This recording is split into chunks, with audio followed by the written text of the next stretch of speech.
One of the most important ways that we can access a sense of safety is through a sense of power. And because we are mammals, the matrix of power that we play inside is a social matrix. And within this matrix, there are two really key components to our sense of power. Our power to have independence when we want it and when it's adaptive, and our power to have intimacy and connection when we want it and when it's adaptive. And both of these are very important for us. Independence is important because we are self-regulating systems. So independence is what allows us to exercise the features of self-regulation. We are also co-regulating creatures. And so the power to have intimacy is also related to our ability to co-regulate with others.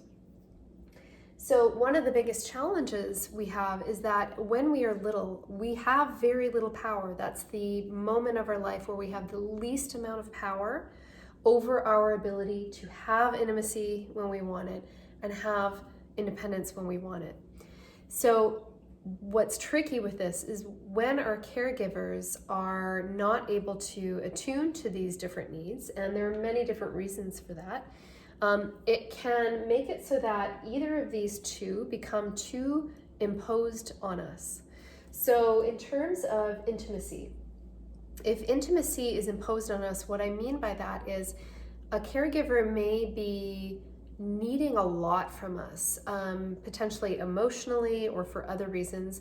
And that can be because of other challenges that are happening in their own relationships, their own life, all of those things. But they may be looking to us to be very much like an emotional support or a source of some kind of emotional state for them. And so that can be considered somewhat intrusive or enmeshed. And it can take subtler forms too, where the roles just happen to be where the child is being very needed by the caregiver, and the emotional state of the child is very attuned to by the caregiver, to the point of there not being enough separation in that sense. So that's when intimacy is being imposed on, and then there's other more obvious violations of that in terms of abuse and things like that. But independence may also be imposed on us as well. And that is when we actually do need to be soothed or comforted and co-regulated with somebody, but they have shut us out. They've withdrawn. Maybe there's substance abuse issues. They could be physically withdrawn, mentally, emotionally, vacant in some way, distracted, torn by other relationships, things like that. So that's when independence is imposed on us. And because we don't have a lot of control over the different mechanisms that we can use to draw these different things in, one of those being our voice is one, and words, body and limbs, mobilization, and our facial gestures. These are things that we master over time, but when we are very little, we don't have so much power to be able to really invite that in from the people around us. So that can make it so that we have a sense of almost powerlessness, that when we want intimacy, we can't have it. When we want independence, we can't have it. And that creates a feeling of either feeling trapped or abandoned.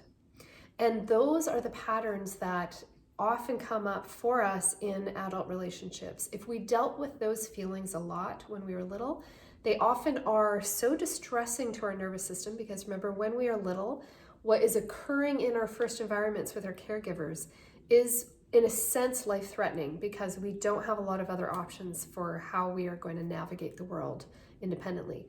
So that sense of being completely trapped or completely abandoned and shut out, those stay stored in a sense in our nervous system because it's very important information for the body. When it's very distressing and very threatening, our brain-body system holds on really tight to that kind of stuff because it's very, very, very important for its survival.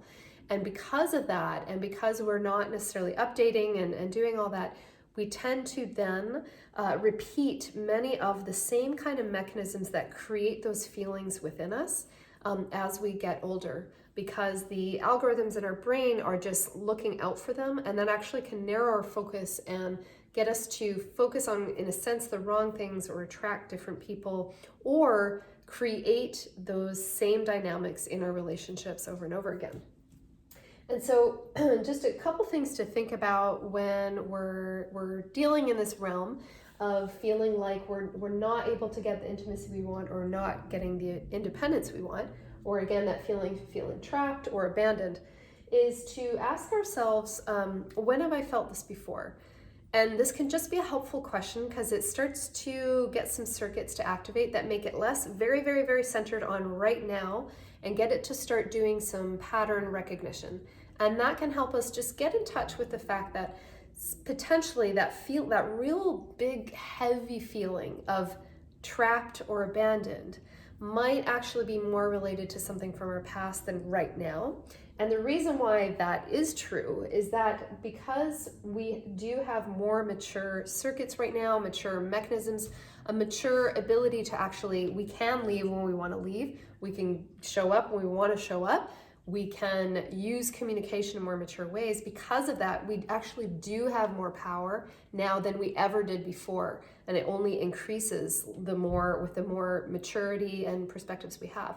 So there is generally going to be a mismatch with, if the feeling is really big and strong, that distress is usually from a sense of powerlessness that was happening when you were little, where you just couldn't control, you couldn't really change anything about it.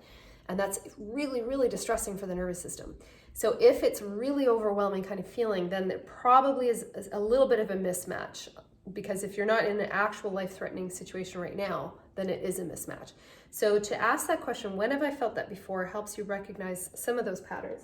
The other thing just to notice is that when you are under threat, in a sense, so feeling trapped or feeling abandoned, those are threats. When our system is under threat, it generally goes into a negativity bias. It's looking for the thing that's a threat. And generally it will go for the simplest thing, simplest cause, which is right now, who's in front of me right now. So a lot of times we will make the situation be dramatically about the person now, rather than actually seeing that there are ties to something else. There are bigger patterns at play. There's some other roots. The other thing just to notice as well is that oftentimes when we're feeling trapped, the negativity bias is kind of a claw type of mechanism. We want to push the other person away. So generally the negativity will be towards the other person. We want to repulse them. We don't want to be near them. If the feeling is being abandoned, a lot of times the negativity bias is more towards ourselves. Like, what's wrong with me? Why can I not attract the connection that I want? So notice that, and what you can do is balance that. See if you can balance, if there's severe negative opinions about yourself, if you're feeling abandoned, see if you can notice who is in your life. Look for the other ways that you can actually use your different mechanisms to have some feeling of intimacy with others. And if it's more towards the other person, see if you can balance that with some feeling of gratitude or compassion towards the other person. What that's doing is it's just allowing for new circuits to fire. It's allowing it to be a little bit less really rigid and focused and threat-based, which becomes very narrow in threat situations. So that's a negativity bias. And then lastly, you can ask yourself the question, how can I now, for myself, invite, rather than impose, but invite independence and invite intimacy in my life? And to use all the different circuits, my voice, my hands, my body, my facial gestures, my communication mechanisms. How can I use these systems to invite these things in? And to know that you actually do have a lot more power, and the distress you're feeling might be very overwhelming, but that is likely because of the deeper roots. And so that actually should be a reassurance, because it means that there is an ability to use these beautiful, more complex circuits we have in our mind now to try out and experiment with new types of behaviors and mechanisms to achieve these really beautiful, important things that we all need both of, independence and intimacy. So I know this is all stuff that I also see in my own life and in all the clients that I work with. So I hope you found something helpful in there, and you can also check out my website, stephaniefay.com, and more videos to come.